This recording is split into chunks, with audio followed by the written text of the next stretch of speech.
A partir de ahora, Radio Marca mira por tu salud. Aquí comienza Cuídate. Los mejores consejos, todas las recomendaciones, lo que tienes que saber para estar en forma, la salud y el deporte en la radio. Toma nota y cuídate.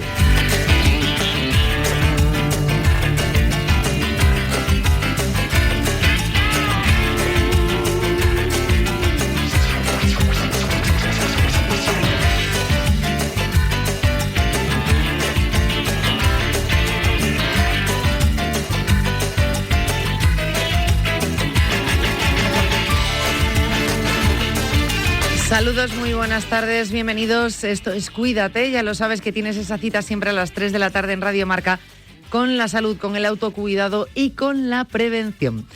Vamos a ir rápido con los contenidos en este repaso especial de Semana Santa Cuídate, con momentos que hemos tenido en el programa de entrevistas, temas que hemos tocado que más os interesan o que más os han interesado y los estamos resumiendo y aglutinando todos en esta semana. Hoy es Jueves Santo, me da mucha pena, tengo que decirlo, no poder estar en Zamora. Yo soy muy semana santera,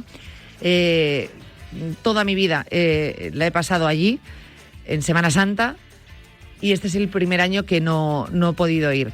Y me da mucha pena. Y hoy lo recuerdo, en el día de hoy, porque la procesión a la que de verdad llevo más en mi corazón es hoy, el Cristo Yacente. Así que mi recuerdo para todos los que estéis en Zamora o zamoranos, que podáis disfrutar de estos días de Semana Santa y concretamente en el día de hoy de esa procesión que es tan maravillosa y que invito a todo el mundo a que vaya alguna vez a verla. La Semana Santa de Zamora hay que vivirla por lo menos una vez en la vida. También te digo una cosa, si vas, repites. Eso lo tengo más claro que el agua. Luego me acordaré el sábado, que como no estoy, pues también os lo recuerdo, mi procesión, la que es mía, la Virgen de la Soledad, que también me da mucha pena no poder estar. Casi parezco Merchan, madre mía, hasta ahora, con todos sus recuerdos y sus estampitas, pero es que es así. Y lo dicho, que ese dolor lo llevo conmigo y grabaré este año por ser el único, y espero en mi vida, el no poder acompañar a todos los zamoranos en esta Semana Santa. Vamos a empezar con el programa de hoy, con todos los contenidos que hemos preparado. Mañana, acordaros que sigue Cuídate, pero con Natalia Freire en Cuídate Runner. Comenzamos ya.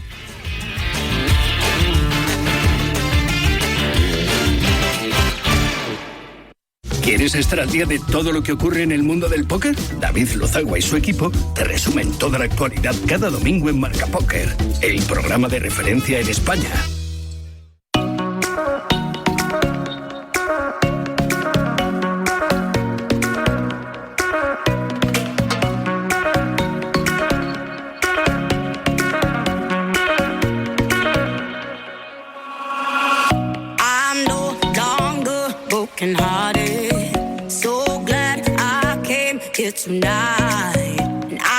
Bueno, vamos a tocar el tema de las alergias. Tengo que reconocer, y ya por los que sois habituales de este programa de salud de Cuídate, que íbamos a tocar este tema dentro de unas semanas.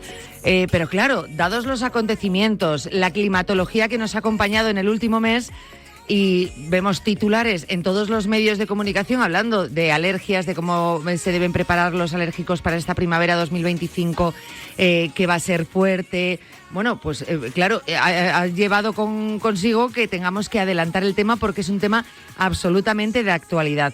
Precisamente, hablando antes de entrar en antena con nuestro invitado, me decía, pues es el momento perfecto porque es un momento de inflexión.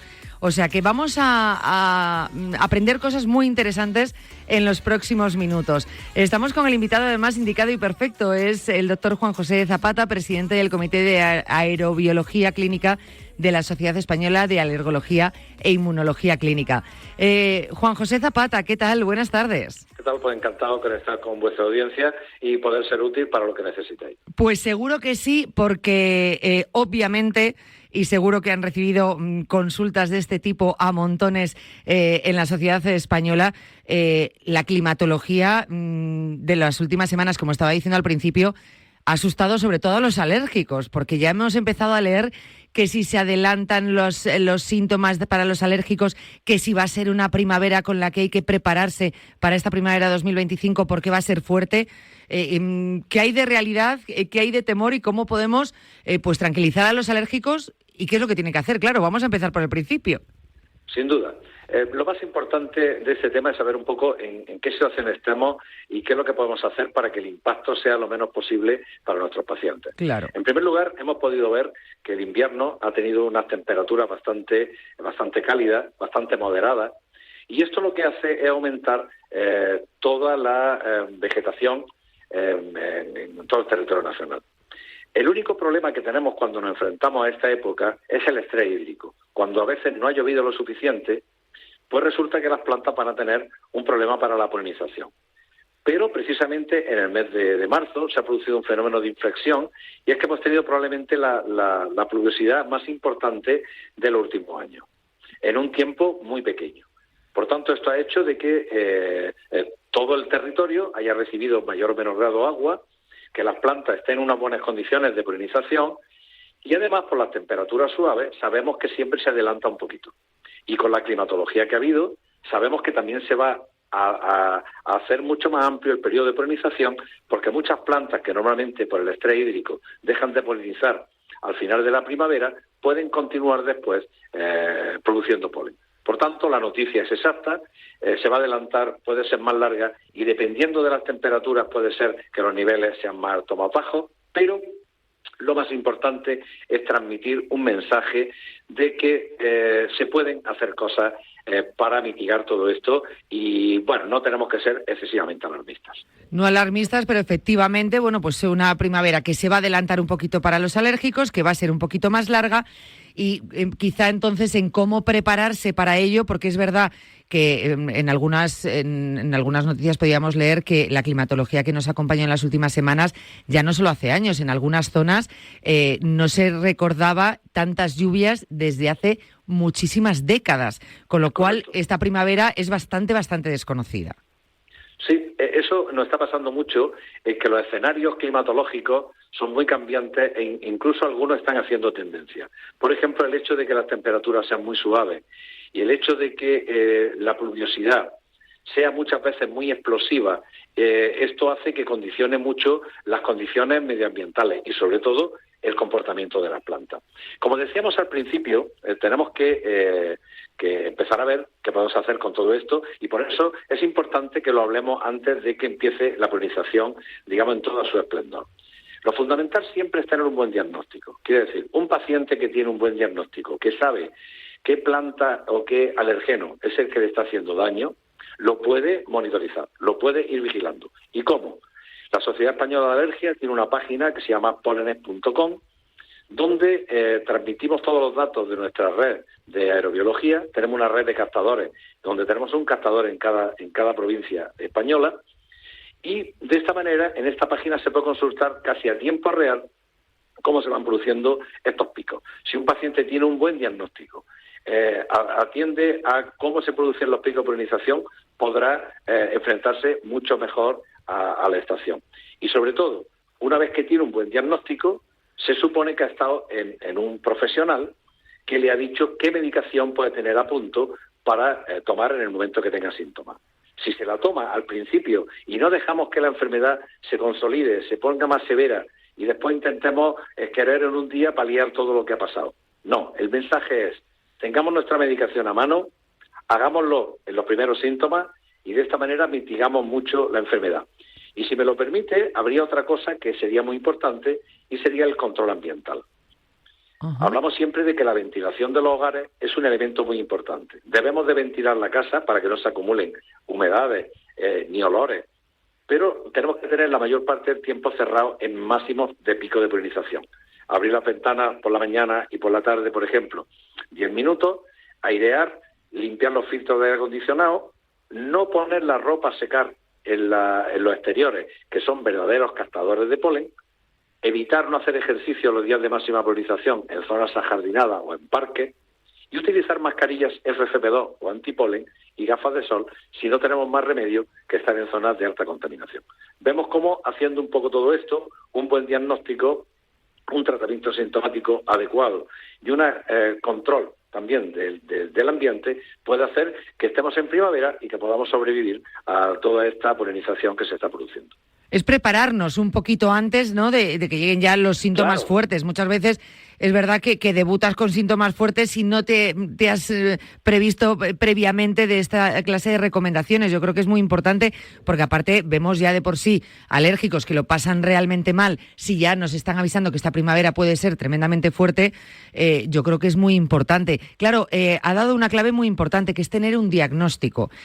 Yo no sé, con los datos que barajan desde la Sociedad Española de Alergología, si entienden que hay parte de la población que esté sin diagnosticar, porque nosotros podemos reconocer determinados síntomas y nos decimos, esto es alergia, pero ¿tienes alergia? No lo sé, pero yo siempre tengo síntomas. Ya, pero no tienes un diagnóstico, que esto es un problema. Claro. Además, el elemento confusivo que hay aquí es el hecho de pensar si es otra patología diferente, por ejemplo, un proceso catarral, que muchas veces con la polinización del ciprés que se produce en pleno invierno, en enero y en febrero, pues uno puede confundir con un catarro, pero los síntomas de catarro son muy diferentes. Son 4, 5, 6 días, hay dolor de cuerpo, puede haber fiebre, puede haber dolor de cabeza, secreción amarillenta o verdosa o con expectoración. Sin embargo, los síntomas de alergia son síntomas mucho más explosivos, mucho más espontáneos. Puedes estornudar por la mañana, no estornudar por la noche, reagudizarte un día sí y otro no.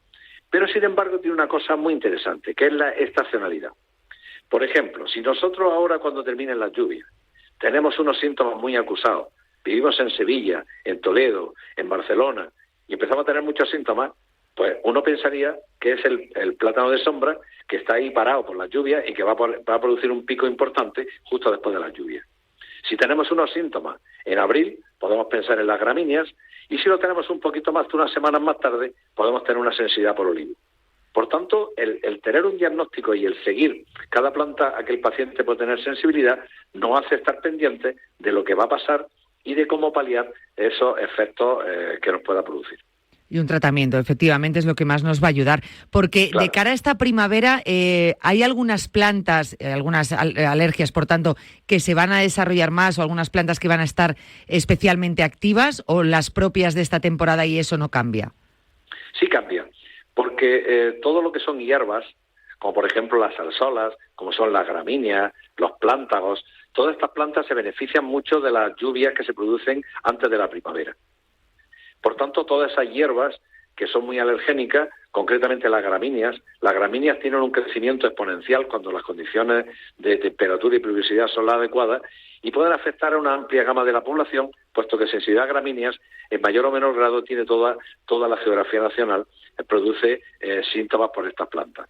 Por tanto, claro que la climatología es importante, claro que estas condiciones que no se repiten desde hace años pueden implicar una polinización un poquito más intensa, y es preferible que carguemos un poquito las tintas, pero que esto nos pille con la tarea, con los deberes hechos, y que podamos afrontar con la dignidad oportuna a esta primavera.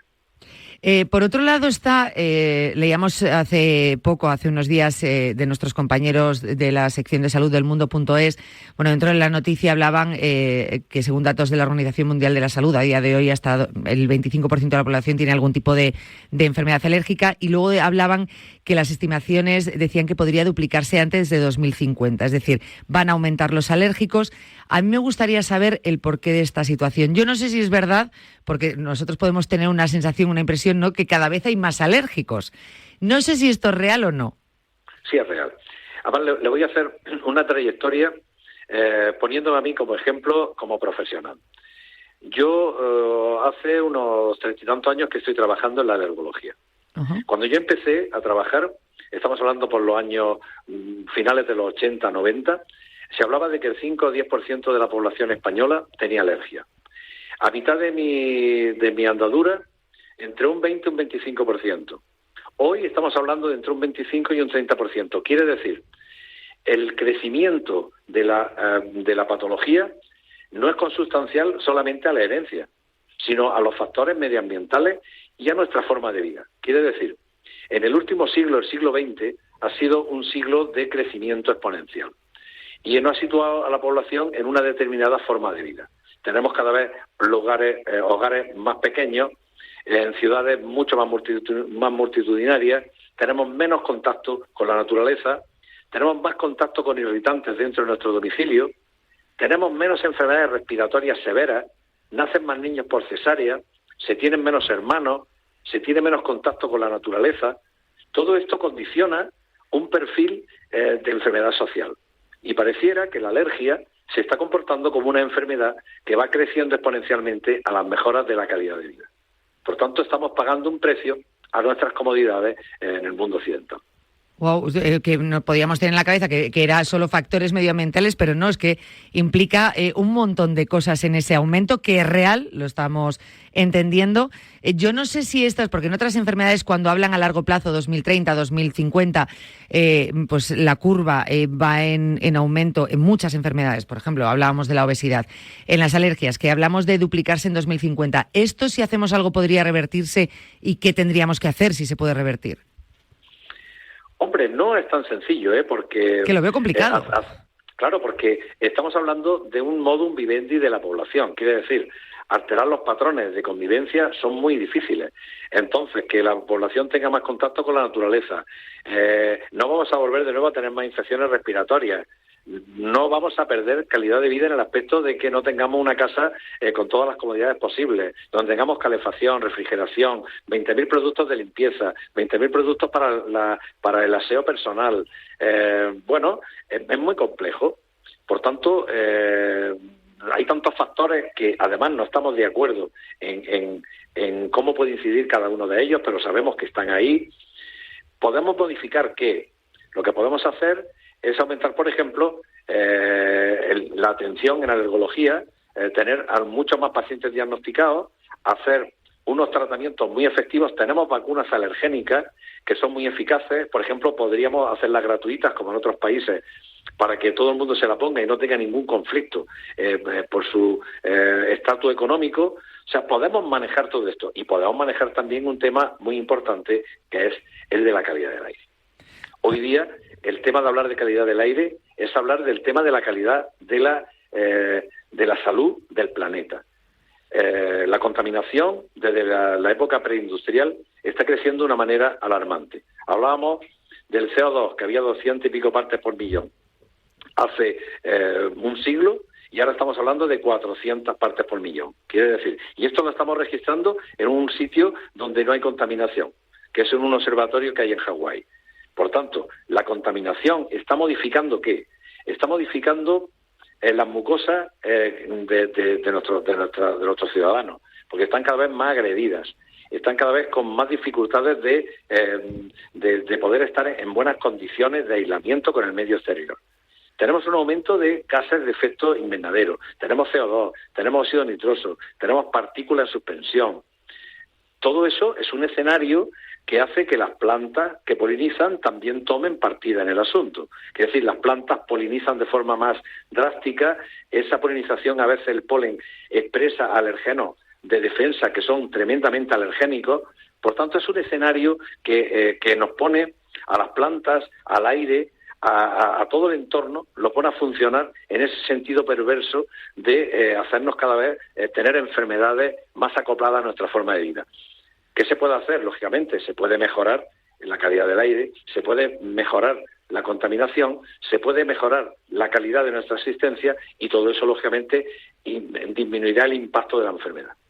Pero es un trabajo de absolutamente todos, claro, para poder revertir esta situación. Es verdad que se hace complicado y difícil llegar a bajar esa multiplicación por 2, ¿no?, de los alérgicos actualmente, claro, de manera global. Pero algo hay que hacer, o sea, no se puede seguir así. Y además no solo va a disparar las enfermedades alérgicas, va a disparar las enfermedades cardiovasculares, va a disparar prácticamente casi todas las patologías. Fíjese que hace no muchas décadas se hablaba que se morían muchas personas en el mundo por frío, y la gente ha dejado de morirse por frío y se muere por calor. Quiere decir, en muy pocas décadas hay mucha más incidencia de muertes por calor que por frío. Esto significa que la temperatura del planeta, lógicamente, está cambiando. Estamos 1,5 grados por encima de la temperatura de la que hay registros que tiene a ser normal y que ha aumentado en las últimas décadas. Por tanto, la temperatura habría que controlarla.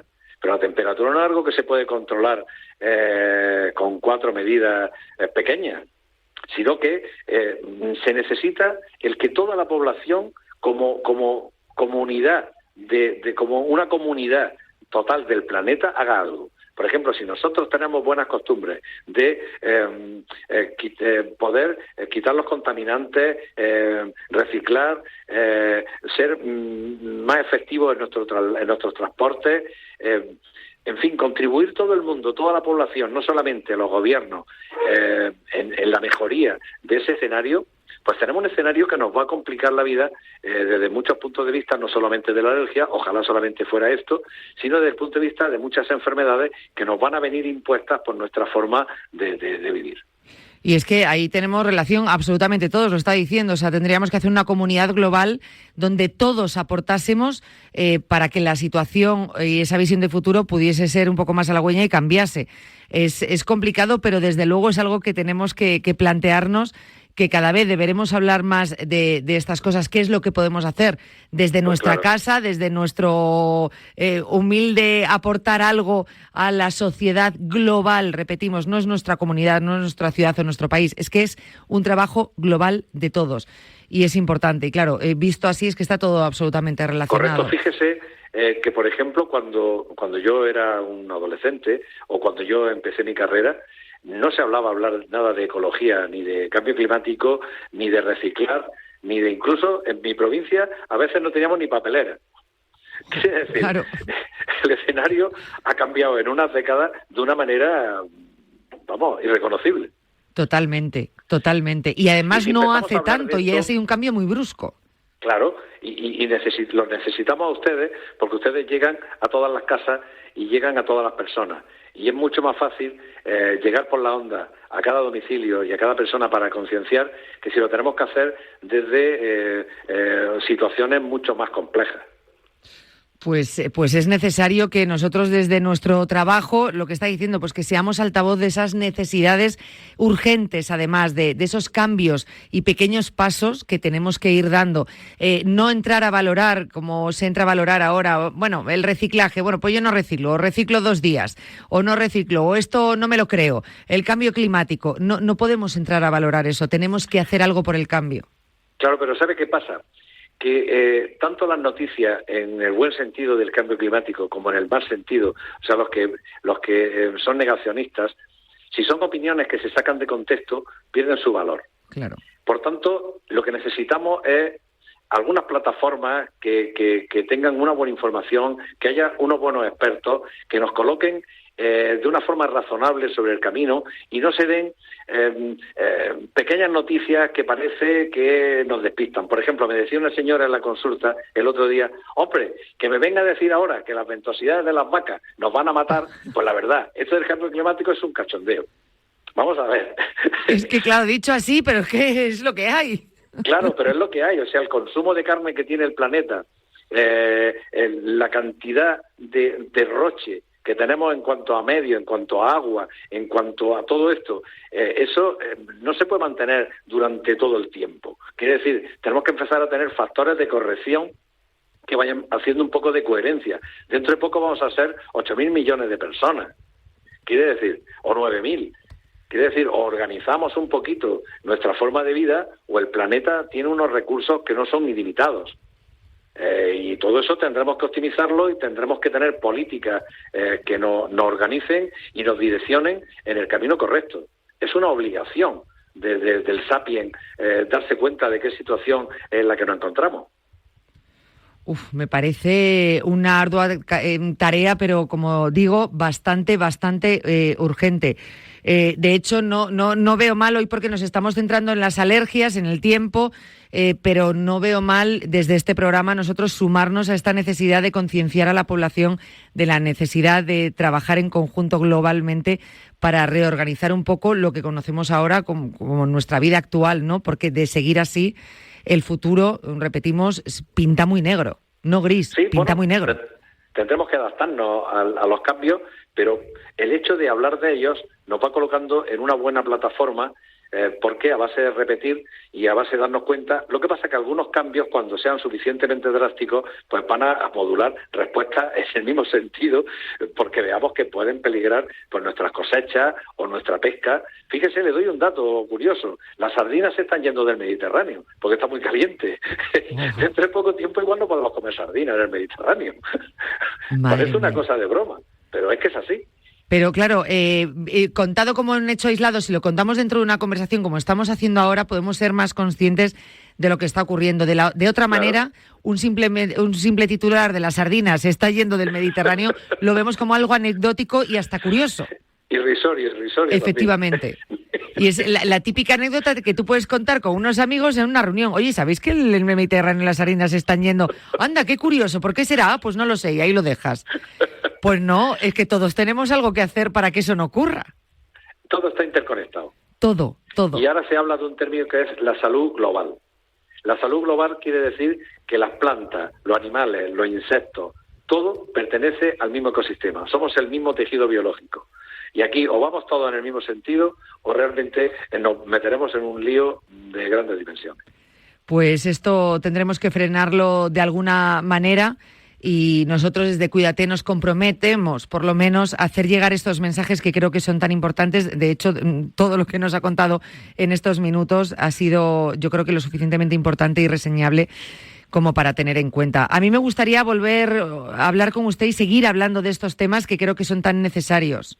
Cuando quiera, estoy a su entera disposición, porque entre las obligaciones de cualquier sanitario está en la de divulgar salud, porque no podemos guardarnos los conocimientos para nosotros, sino que la salud se practica compartiéndola y llevándola a buen fin. Quiere decir que estoy a su entera disposición para cualquier cosa que se le ocurra en este tema. Pues se lo agradezco mucho, porque además cuando desde la comunidad sanitaria se explica también un mensaje, nosotros tenemos que aprovechar ese capote que nos lanzan y es lo que nos ha pasado en los últimos minutos, que nos lo ha explicado perfectamente y yo creo que ha situado la actualidad perfectamente. Muchísimas gracias por haber estado con nosotros. Encantadísimo, me he sentido muy cómodo, ha sido un placer.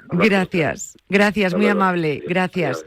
Fijaros todo lo que nos acaba de explicar Juan José Zapata, lo importante que es. Yo creo que debemos seguir hablando de esto y sobre todo que por lo menos pensemos en estos últimos minutos las palabras que nos ha contado, que nos ha dicho, que nos ha transmitido, sobre todo esa idea de lo importante que es intentar hacer una comunidad global donde con pequeños cambios pues podamos reorganizar un poco lo que conocemos ahora en nuestra vida, porque las cosas no están funcionando y van a peor si no hacemos algo o no ponemos de nuestra parte. Juan José Zapata, presidente del Comité de Aerobiología Clínica de la Sociedad Española de Alergología e Inmunología Clínica. Si os habéis quedado con una página que comentó al principio, yo la he abierto según me la estaba comentando, buenísima, os la recomiendo, www.polenes.com. Es muy sencilla, viene un mapa de España con un semáforo y tú vas poniendo seleccionar tipo de polen y me lo pongo aquí, por ejemplo, gramíneas, y entonces te viene, bueno, pues ese semáforo en un riesgo, una alerta baja, moderada y alta, y automáticamente en España, en ese mapa que viene dibujado en la página web, se activan por regiones, por zonas, por ciudades, los colores del nivel de alerta. Y me parece muy importante para los que ya tengáis un diagnóstico el saber en este momento en qué zonas y qué polen está mucho más alto, ¿no? En un nivel alto y en un nivel de alerta, y bueno, que también nos puede dar unas pistas. Y sobre todo, lo que decía el doctor, prepararnos con tiempo, estar preparados y en cuanto empiecen los primeros síntomas empezar a tratarnos. Creo que es muy importante. Polenes.com, buenísima la página, de verdad. Continuamos. Oye, después de las vacaciones dejo la casa de la playa vacía. ¿Cómo la protejo de ocupaciones? Mira, tengo la solución. La alarma antiocupación de Securitas Direct, que refuerza la protección de la puerta con su cilindro de alta seguridad y alerta por manipulación, para evitar que entren. ¿Y si pasa algo en la casa cuando no estamos y tiene que ir alguien? Ningún problema, porque podrás abrir desde el móvil la puerta a quien quieras. Alarma conectada. Cierra la puerta a robos y ocupaciones con la alarma de Securitas Direct con cerradura inteligente. Llama al 900-103-104. Marca y Radio Marca te invitan al Mutua Madrid Open. Podrás asistir gratis, si has oído bien gratis, a todos los partidos del torneo, incluyendo las semifinales y la final. ¿Qué tienes que hacer para conseguir tu entrada? Pues entra ya en encuentratusitio.marca.com y elige uno de los asientos de la caja mágica premiados. No lo olvides, encuentratusitio.marca.com.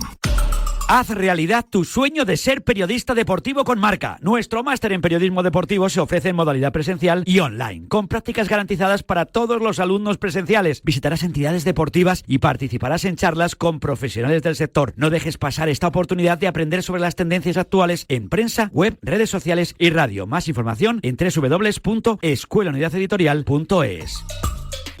Guardián del deporte, Vicente Ortega. Contraseña, la radio es para divertirse. El programa de Ortega, de lunes a viernes de 11 a 1.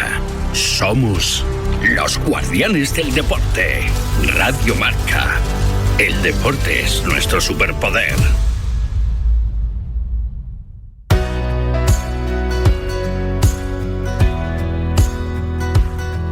Don't listen to the voice inside your head. You're doing just fine, you're trying your best, and no one ever told you it's all gonna be okay. We're just people never sleeping over stupid shit. We won't remember in the morning, yeah, we're gonna forget. And no one ever told you it's all gonna be okay. When you lose faith in everything you ever knew, don't give up on you. When life gets overwhelming, relying on yourself is hard to do. Queremos estar ok. Eso todas las mañanas nos levantamos, muchos de nosotros siendo conscientes que también tenemos que poner de nuestra parte. Y dices, hoy va a ser un buen día, voy a intentarlo por lo menos. A veces no tenemos las herramientas, a veces no sabemos qué nos va a deparar el día y esas sorpresas, algunas agradables, otras a veces pues no tan agradables, no sabemos cómo enfrentarnos a ellas o cómo actuar. Por eso necesitamos un entrenamiento, un trabajo y por eso unas herramientas pues para poder llevarlo lo mejor posible y conocernos, porque yo creo que por ahí empieza también un poquito todo. Nos pueden dar las herramientas, pero si luego no hacemos el ejercicio de conocernos, ¿cómo sabemos qué herramientas tenemos que aplicar? ¿Cómo sabemos lo que nos ocurre? Ah, amigo, pues siempre, todas las semanas, siempre que estamos con Patricia Gutiérrez aprendemos un poquito sobre esto. Patricia Gutiérrez es nuestra psicóloga de cabecera, ella es cofundadora del Centro de Psicología TAP y además es fundadora del proyecto Familiando. Patricia Gutiérrez, ¿qué tal? Buenas tardes. Buenas tardes, Yanela. Tenemos que poner de nuestra parte, a veces mucho. Sí. ¿Verdad? La vida nos llena de retos en lo cotidiano, en lo extraordinario, y es verdad que cuanto más cargado de recursos tenemos la mochila, ¿no?, de esas habilidades, de esos recursos, de esas herramientas importantes para la gestión, menos estrés y menos ansiedad. Y hablando de ansiedad, hoy nos paramos aquí, ¿no? Vamos a tener unos minutos en esta tarde para hablar de la ansiedad, para saber qué es, para ver y poder identificar los síntomas, aquellos que están asociados a una sintomatología física, porque la ansiedad nos lleva a una respuesta somática muy importante, pero también a esas respuestas que son emocionales o cognitivos mentales, y sobre todo a descubrir uno de los mecanismos que más utilizamos, que es la evitación, pero que en el medio-largo plazo hace que el miedo a la ansiedad y el miedo al miedo se mantengan, y veremos en qué perjudica y cómo es esto de la evitación. Pero como siempre... Sí. Me acuerdo, porque antes de empezar con el tema, me acuerdo que no hace mucho, que yo creo que fue, fíjate, hablando del libro, de esa guía, contigo, tocamos el tema de la ansiedad y decías que muchas veces la ansiedad lo vemos como algo negativo, como algo de lo que tenemos que huir, que tenemos que eliminarlo de nuestra vida. Tú decías, no, vamos a ver, todos estos sentimientos muchas veces son síntomas, ¿no?, de que algo hay. No debemos aprender a gestionarlo, a vivir con ello. O sea, que no... quiero centrar a los oyentes para que vean, si en aquel momento no habían escuchado el programa, que en cuanto nos han oído decir vamos a hablar de ansiedad, yo a veces tengo ansiedad, quiero saber cómo eliminarla, quiero huir de esto. Bueno, vamos a centrarnos sí, por lo que tú decías, porque muchas veces no se trata de eliminarla, no se trata de verlo como algo totalmente negativo, ¿no? Claro, para entender todo esto tenemos que saber qué es la ansiedad realmente. Claro, como bien dices, la ansiedad es una emoción una emoción que forma parte de nuestro repertorio emocional. Por lo tanto, aunque nos ofrece una información muy determinada ante la evaluación que podemos hacer de peligro o de miedo, ante hechos que vivimos, o fíjate, o los imaginados, porque la ansiedad anticipatoria también está. Lo cierto es que la ansiedad forma parte de nuestro repertorio emocional y a pesar de que tenemos el empeño de categorizarlo como una fuente de malestar o una fuente negativa, es importante que las emociones, y la ansiedad aquí se incluye, no son ni buenas ni malas, no son positivas o negativas, sino que cumplen una función descriptiva, preparándonos para la toma de decisiones, preparándonos para tener una respuesta mucho más ajustada a lo que el entorno nos está demandando o el contexto nos está demandando. Por lo tanto, y muy bien traído de estas conversaciones que tuvimos a lo largo de ir describiendo los valores que están en el libro Descubre tus valores, efectivamente las emociones y la ansiedad, a pesar de que pueda parecernos muy negativa, nos da información. Necesitamos la ansiedad, como otras muchas emociones, para darnos información. Es pura adaptación. Sin este sistema de respuesta y de vigilancia, el ser humano, lo cierto es que estaríamos extinguidos, no habríamos sido capaces de sobrevivir a muchos de los peligros por los que hemos transitado históricamente. Veremos que hay síntomas asociados a la ansiedad que nos aporta información en lo fisiológico, en lo físico. Hay una alteración somática de nuestro cuerpo que nos da señales, pero también en la parte más emocional, psicológica, más en la parte cognitiva, mental. Vamos a empezar por los síntomas de ansiedad asociados a lo físico. Pues una respuesta muy común es la dificultad para respirar. Esa respiración entrecortada, esa respiración, esa sensación de ahogo, incluso cefaleas tensionales, dolor de cabeza, sensación de desmayo, taquicardia, en muchas ocasiones es hipertensión, ¿no? Se nos dispara la tensión, la sensación de inquietud, incluso de temblor o debilidad en las piernas, el malestar estomacal, la necesidad de ir al baño con muchísima frecuencia y de una manera muy intensa. Hablamos, fíjate, que hasta de diarrea, problemas para dormir, para conciliar el sueño o incluso, ¿no? Hablamos de insomnio o incluso despertares repentinos. Las dificultades para dormir pueden establecerse en las primeras fases del sueño o incluso una vez que hemos sido capaces de conciliar, pero, oye, me despierto a las 3, a las 4 de la mañana y ya no soy capaz de conciliar. En cambio, cuando me acuesto parece que voy a tener una noche tranquila porque sí concilio bien el sueño, pero luego tengo despertar repentino.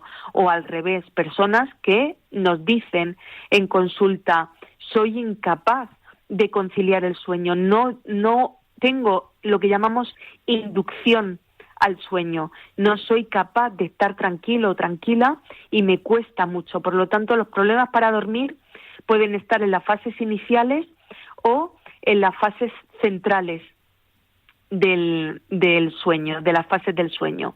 Falta de apetito o, por el contrario, y habrá oyentes que se vean identificados con ese nudo en el estómago que se cierra y no me permite comer, o al revés. Las personas que la ansiedad necesitan el tapón de la comida como tapón emocional, que es que como para saciar esa ansiedad. Por lo tanto, en el apetito tenemos los dos extremos, personas que se les cierra el estómago y ante una dificultad, ante un proceso de ansiedad y de malestar, pierden muchísimo peso, o las personas que, por el contrario, empiezan a tener ingestas un tanto compulsivas y cogen mucho peso porque han dejado de tener una dieta equilibrada. Sensaciones como la boca seca, sudoración excesiva, una sensación de calor permanente, ¿no? Como casi con ahogo, con sofocos, y no podemos olvidarnos de la tensión muscular en toda la zona del trapecio, en toda la zona cervical, en las lumbares, a cada uno donde tenga esos puntos, ¿no?, de mayor tensión. Hay una duda que siempre cuando hablamos de sintomatología física, somática, es necesariamente tengo que pasar por todos los síntomas, por todas estas experiencias Eso es lo que te iba a preguntar, somáticas. Si tenemos que vernos reconocidos en todos o en algunos síntomas, no siempre tienen que darse todos. Eso es. No siempre aparecen todos los síntomas, no aparecen con la misma intensidad, pero sí que es importante que aquellos oyentes que nos estén escuchando y que hayan tenido alguna de estas sintomatologías, sí que puedan reconocer la ansiedad. ¿Por qué es muy importante reconocer la ansiedad? Porque si no reconocemos que estamos pasando por un estado emocional determinado, no podemos gestionarlo. Como siempre decimos en este espacio, parte del proceso de prevención en salud mental está en la identificación. Por eso es muy importante saber reconocernos. Vamos a esos síntomas emocionales o cognitivos, los mentales. Dificultad para concentrarnos o directamente una falta de concentración total, ya no solamente en los entornos laborales, que es donde habitualmente aparece este síntoma, sino una falta de concentración ante una lectura, a pesar de que seamos grandes lectores y a pesar de que nos interese mucho lo que estamos viendo, el visionado, ¿no?, o una conversación es que no tenemos capacidad para concentrarnos en una conversación o en una lectura o en una serie o en una peli. Sensación de pánico, nerviosismo, tensión, una sensación de agobio o temor por lo que pueda pasar o está pasando, sensación de no tener el control ante una situación, el cansancio, irritabilidad, mal humor.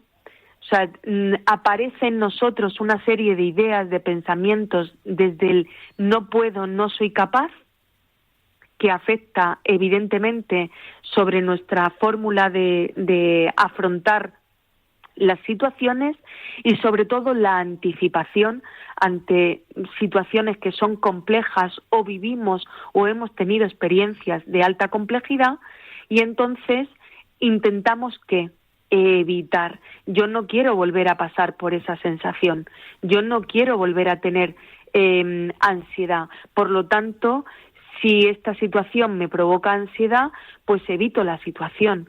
Claro, esto en principio nos alivia, pero veremos que en el medio largo plazo tiene un coste y un impacto altísimo, porque vamos reduciendo nuestro mundo hasta achicarlo. Ante la pregunta si debemos entonces eliminar la ansiedad, la respuesta es no.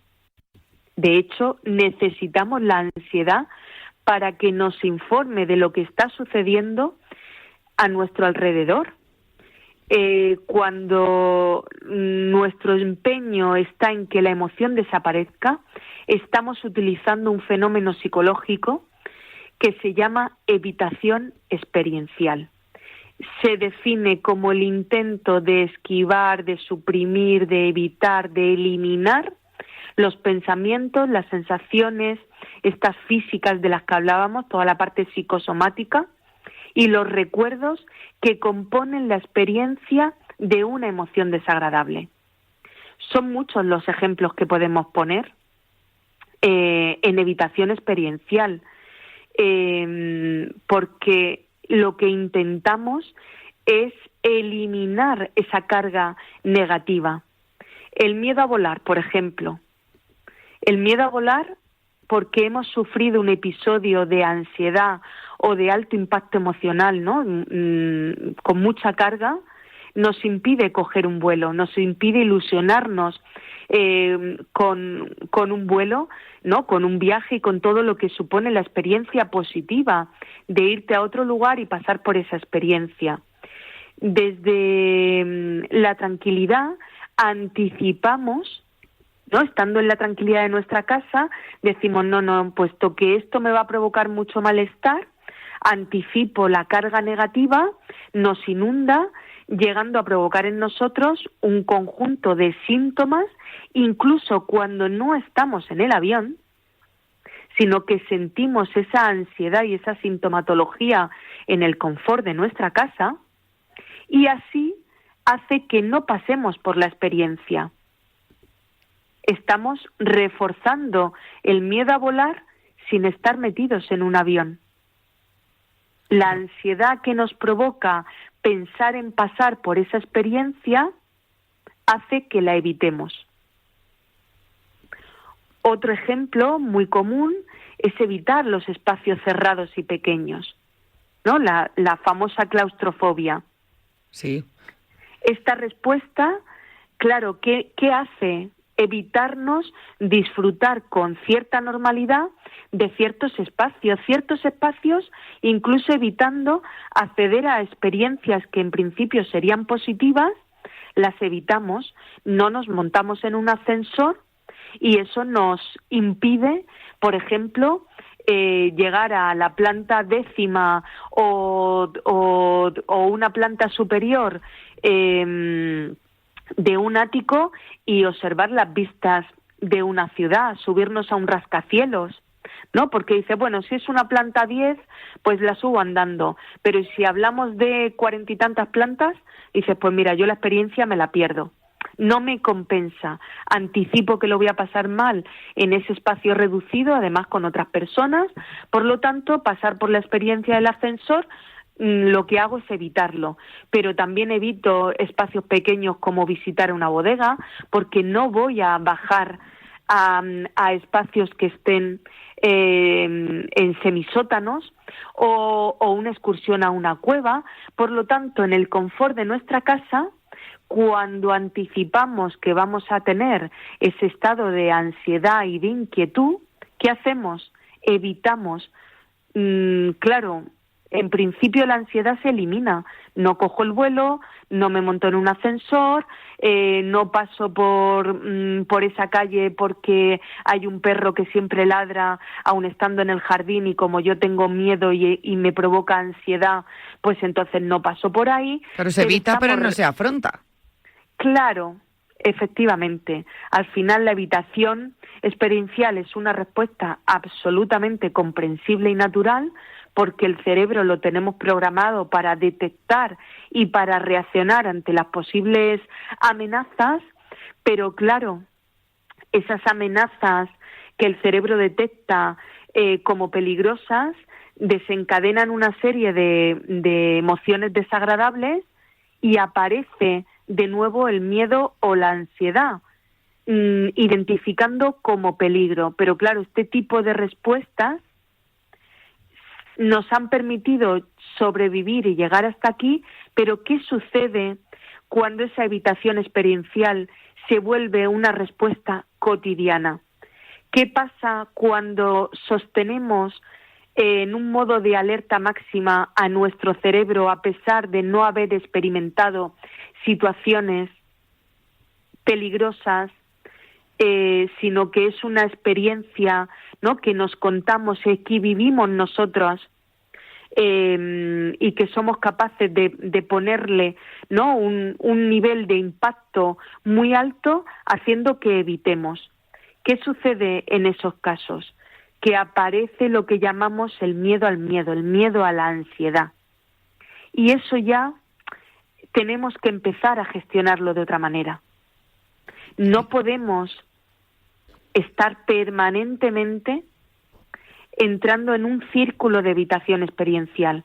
A medida que intentamos evitar una situación, un pensamiento, una sensación, se desarrolla lo que llamamos el trastorno de evitación experiencial, donde la evitación se vuelve una estrategia recurrente y dominante en nuestra vida. El miedo a experimentar ansiedad puede volverse tan intenso en nosotros que limita actividades, reduce nuestras interacciones, evita cualquier contexto que pueda, que anticipemos y que pueda activar esta emoción.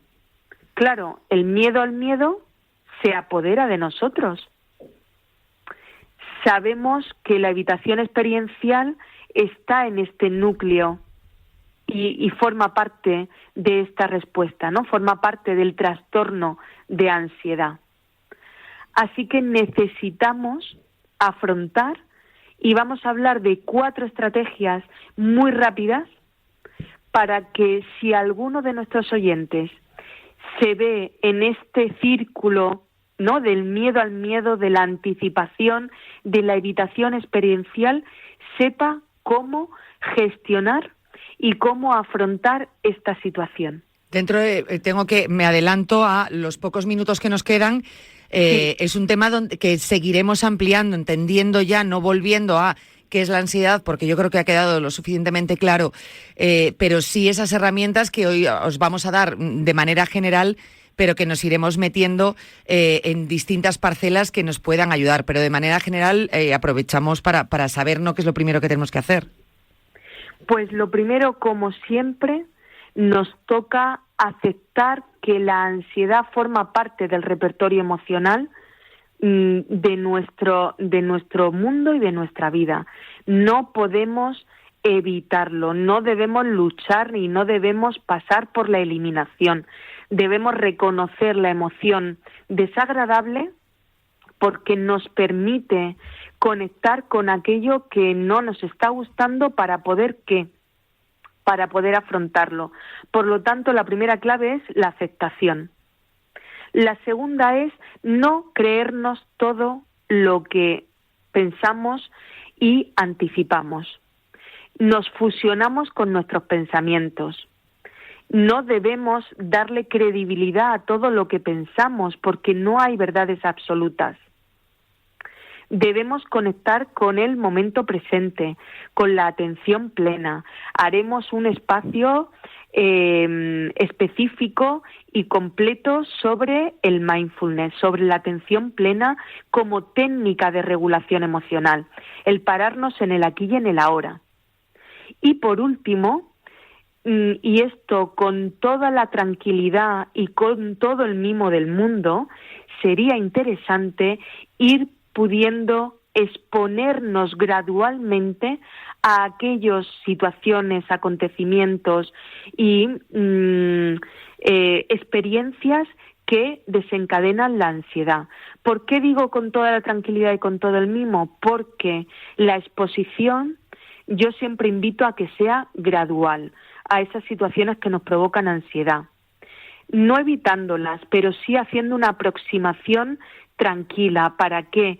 Porque necesitamos reeducar, reentrenar a nuestro cerebro en aquellas situaciones que las hemos categorizado como amenazantes o peligrosas y tenemos que ir comprobando que no son amenazantes y que no son peligrosas. Esta exposición se debe hacer en un entorno seguro y con la guía adecuada.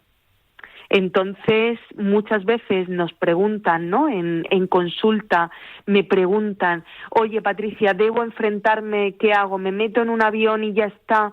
Bueno, pues es que a lo mejor hay que hacerlo con una estructura gradual para que no nos pese, porque si pasamos de 0 a 100 vamos a pasar un rato muy desagradable. No es que no se pueda, sí, pero hay formas más agradables de gestionar la ansiedad y debemos de ir a esas formulaciones que son más de transición, ¿no? Más de poco a poco.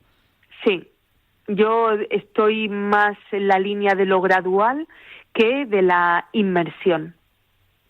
Más de ir ese paso a paso, no tirarte directamente y decir, venga, cierra los ojos, no pienses en el miedo y enfréntate a ello, sino de ir paso a paso, con paso firme, que cada paso que demos estemos seguros y esa seguridad, pues probablemente... verificando que efectivamente Justo. eso que estábamos sintiendo, imaginando, no es tal peligro o no tiene el impacto de miedo o la emoción del miedo no nos inunda como estábamos anticipando.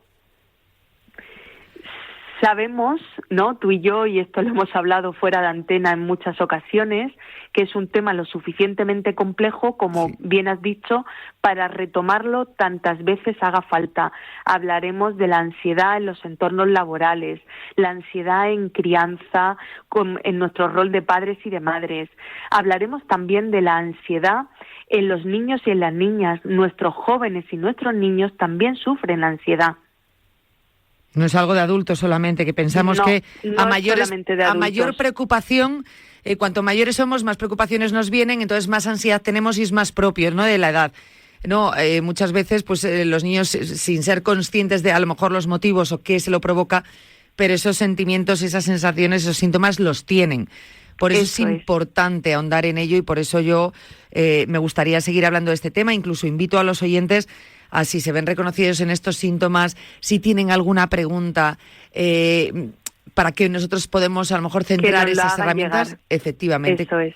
Yo creo que esto es muy importante. Yo vuelvo a dejar el correo electrónico ahí, cuídate@radiomarca.com, y por supuesto en las redes sociales está Patricia detrás en Familiando, en el Centro TAP, y ahí la vais a encontrar, y entonces hacernos llegar esas consultas y nosotros podemos ir centrando también esas herramientas.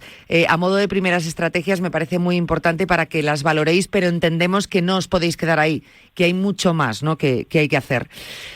Madre mía, Patricia, ya auguraba yo tema, yo creo que fíjate... tema importante, sí, y además un tema en el que, bueno, nos pararemos tantas veces haga falta. No sabes cómo te lo agradezco, Patricia, y tendremos que hacerlo, yo creo que no queda otra, y aparte para eso estamos, ¿no?, para ayudar a los oyentes, y tengo que decirlo, a mí es que esta sección me vale también mucho a mí misma, y yo pues aprovecho todas esas herramientas e intento trabajarlas. Así que nos viene bien absolutamente a todos. Patricia, te doy las gracias por haber estado con nosotros. Nos vemos la próxima semana, quién sabe, si con continuación o con nuevo tema. Lo dejamos en incógnita. Efectivamente, en incógnita, y ya veremos a ver qué pasa. Muchísimas gracias, Patricia, un abrazo. Gracias como siempre, Yanela, muy buena tarde.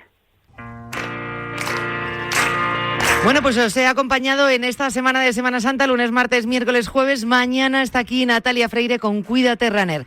Volvemos a vernos ya después de las vacaciones, el lunes a las 3 de la tarde con más salud aquí en Radio Marca. Que disfrutéis estos días. Adiós.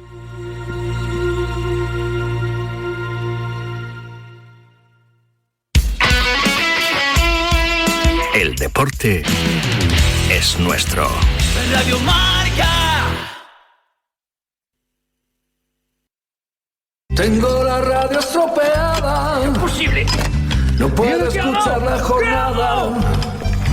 Abro la app y no me deja entrar.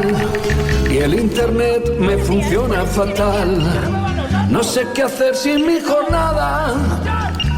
Lo mío es el deporte o nada. Deporte en vivo tengo que escuchar. Si hay deporte en directo, ¿qué haces? Nada, aquí, conectando el marcador. Vale, ya funciona. A ver, dale. Madre mía, ¿cómo suena? Ya sabes, si hay deporte en directo. Marcador con Pablo Parra. Radio Marca, la radio del